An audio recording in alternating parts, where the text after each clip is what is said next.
My grandfather and grandmother were actually born and raised in Crimea, Russia, and they moved over here in 1911. They settled on the land at which I'm continuing to farm right now. Well, our family is farming.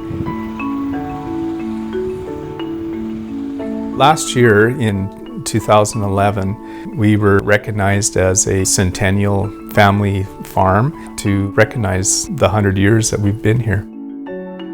In 1996, in December, I was cleaning out a granary and the belts came off, and not thinking that moment, I ended up trying to put the belts on, and I was drawn into the PTO shaft and consequently lost my left arm, and it laid me up for quite a few months before we could actually start going back and getting into the fields and farming again.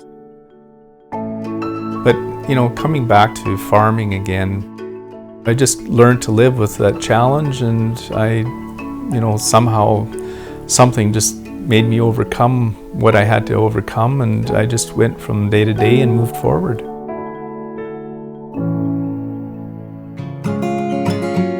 Today we farm myself, my wife, and my son, and then along with that, another portion of our farm, which is owned by my sister-in-law, and my nephew Tyler farms that part, and we all farm together as a family unit.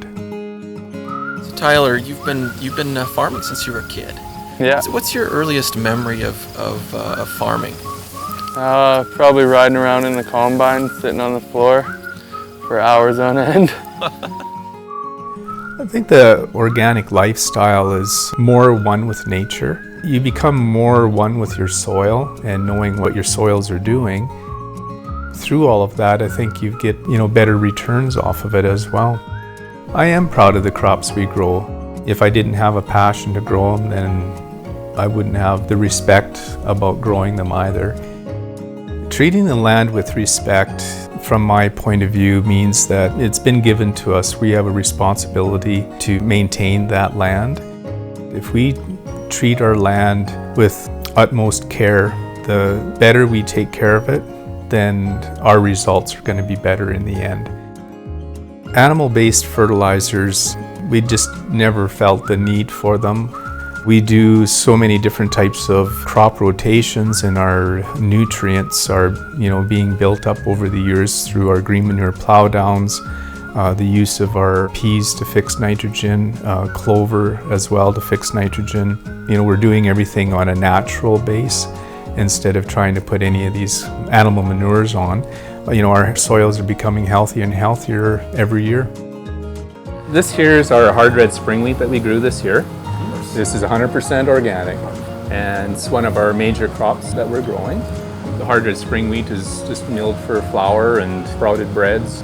This hard red spring is Lillian, and we grow the Lillian because it's apparently supposed to be resistant to sawflies. My greatest reward from being a farmer, I think, is just being able to go out onto the land and, watching the crops grow. And then, of course, at the end, the harvesting. We go out and we can see, as we're combining the crops that are coming in, and, that's a good time that we can see what's happening in our fields, because you're seeing every acre over top of the crop. It kind of helps in your mind put into perspective, what you can be doing in the next year or two.